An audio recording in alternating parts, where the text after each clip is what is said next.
আসসালামু আলাইকুম। রিজিকের সর্বনিম্ন স্তর টাকা পয়সা, অর্থ সম্পদ। সর্বোচ্চ স্তর শারীরিক ও মানসিক সুস্থতা। সর্বোত্তম স্তর পুণ্যবান স্ত্রী ও পরিশুদ্ধ নেক সন্তান। পরিপূর্ণ স্তর মহান আল্লাহর সন্তুষ্টি। রিজিক খুব গভীর একটি বিষয় যদি আমরা তা বুঝতে পারি। আমি পুরো জীবনে কত টাকা আয় করব সেটা লিখিত, কে আমার জীবনসঙ্গী হবে সেটা লিখিত, কবে কোথায় মারা যাব সেটাও লিখিত।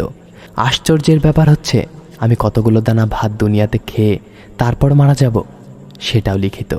একটি দানা কমও না, একটি বেশিও না। ধরেন এটা লিখিত যে আমি সারা জীবনে 1 কোটি টাকা আয় করব। এই সিদ্ধান্ত আল্লাহ তাআলা নিয়েছেন। আমি হালাল উপায়ে আয় করব না হারাম উপায়ে আয় করব সেই সিদ্ধান্ত আমার।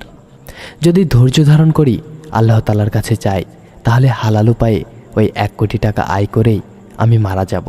হারাম উপায়ে হলেও ওই 1 কোটি, নাথিং মোর নাথিং লেস। আমি যেই ফলটি আজকে রাজশাহীতে বসে খাচ্ছি সেটা হয়তো ইতালি কিংবা থাইল্যান্ড থেকে ইম্পোর্ট করা। ওই গাছে যখন মুকুল হয়েছে তখন এটা নির্ধারিত যে সেটি আমার কাছে পৌঁছাবে। এর মধ্যে কত পাখি ওই ফলের উপর বসেছে, কত মানুষ ওই ফলটি পাড়তে গিয়েছে।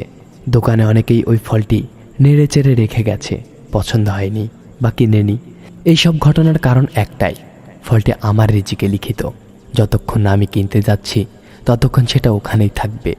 এর মধ্যে আমি মারা যেতে পারতাম, অন্য কোথাও চলে যেতে পারতাম, কিন্তু না, রিজিকে যেহেতু লিখিত আমি ওই ফলটি না খেয়ে মারা যাব না। রিজিক জিনিসটা এতটাই শক্তিশালী। কিংবা যেই আত্মীয় স্বজন কিংবা বন্ধুবান্ধব আমার বাসায় এসেছে, সে আসলে আমার খাবার খাচ্ছে না, এটা তারই রিজিক। শুধুমাত্র আল্লাহ তাআলা আমার মাধ্যমে তার কাছে পৌঁছে দিচ্ছেন মাত্র। হতে পারে এর মধ্যে আমাদের মঙ্গল রয়েছে, আলহামদুলিল্লাহ। কেউ কারোরটা খাচ্ছে না, যে যার রিজিকের ভাগই খাচ্ছে।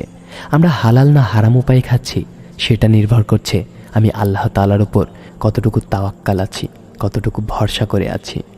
আল্লাহ তাআলা বলেন, দুনিয়ায় বিচরণকারী এমন কোনো প্রাণী নেই যার রিজিকের দায়িত্ব আল্লাহর উপর নেই।